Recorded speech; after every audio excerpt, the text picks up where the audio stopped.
I see Representative Keenan McGee down there, who are fighting this battle.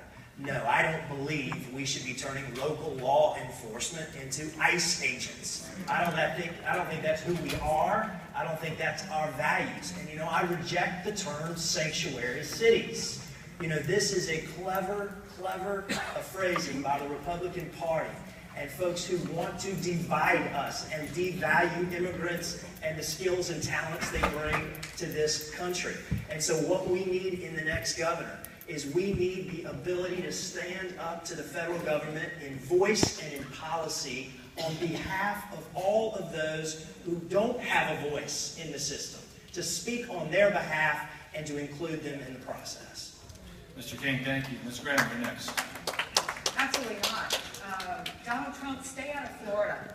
Stop trying to use your hateful, divisive, negative approach to Washington, D.C. in influencing what needs to be done here in the state of Florida. Our law enforcement officials need to be doing the jobs that they are tasked with doing, not the jobs of Donald Trump. It won't happen in Florida when I'm governor. Ms. Graham, thank you. Mr. Levine.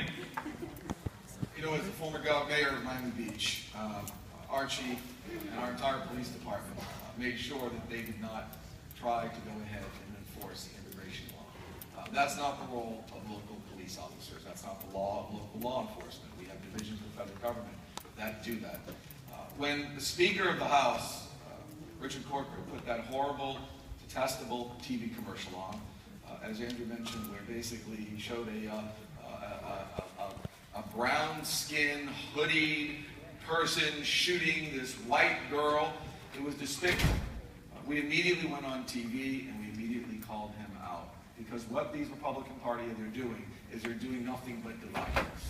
We need fair, equitable federal immigration law, but we also need to be a state and a country of tolerance. That's how we became the country we are.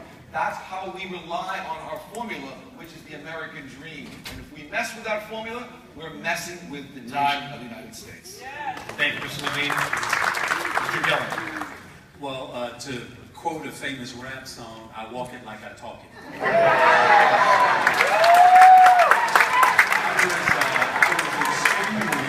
was extremely proud to debate the Speaker for an hour over these policies and to bring real logic to the conversation. I'll tell you, as mayor of Florida's capital city, what we said is that if you commit a crime in our city, you will be adjudicated through the process like any other person would if you commit a crime. What we will not do, however, is criminalize people off their personhood, what they look like, what language they speak, and turn my community into a show-me-your-papers city. The truth is that if somebody approached me and said, show me your papers, I could give them my license, but I don't walk around with my birth certificate. So we would have a problem. We also know what kind of traps we open for communities of color to be indiscriminately targeted based off the way they look or the language that they speak.